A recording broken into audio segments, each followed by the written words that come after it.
Une richesse éphémère. Chapitre 1, troisième partie, écrit par Ernestine Mbakou. Je me demandais pourquoi elle avait quitté mon père si c'était pour trimer ainsi.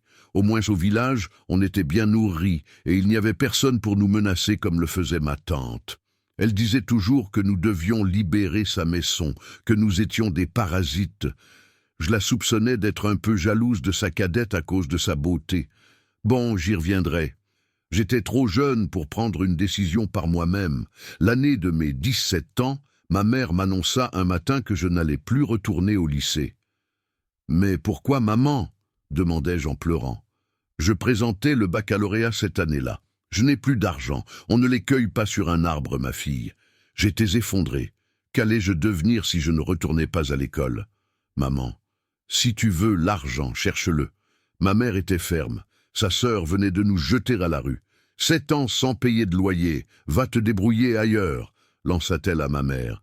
Seule, désemparée, je n'eus d'autre choix que de suivre ma génitrice.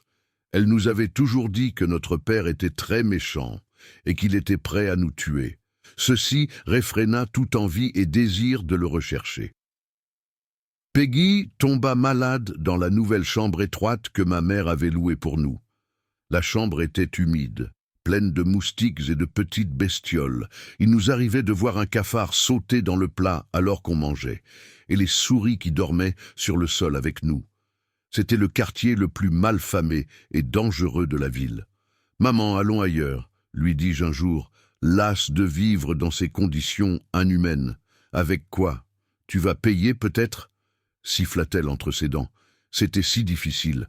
Je trouvais un premier job de caissière dans un supermarché. Mais le directeur ne cessait de reluquer mes fesses larges et rebondis. Il me fit comprendre implicitement qu'il voulait coucher avec moi. Outré, je m'en ouvris à ma mère. Cette dernière eut la réaction que je n'avais pas prévue. « Et alors, est-ce que ça va te tuer? Au moins, on aura de quoi tenir pour quelque temps. Toutes les femmes vivent de leurs fesses depuis la nuit des temps. Tu ne vas pas créer le monde, Clo-Clo. Nous sommes pauvres. Grâce à toi, nous pouvons devenir riches. » Effaré, j'ouvris les yeux.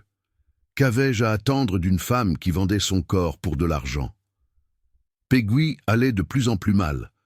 Ma mère refusait de l'emmener à l'hôpital. Je vais prendre l'argent où?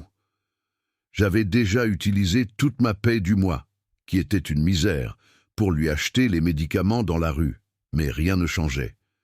Il lui fallait les soins appropriés dans une structure hospitalière, sinon il allait mourir. Le roman entier est disponible sur Amazon, Fnac, YouScribe et Lire Tama. Abonnez-vous et partagez.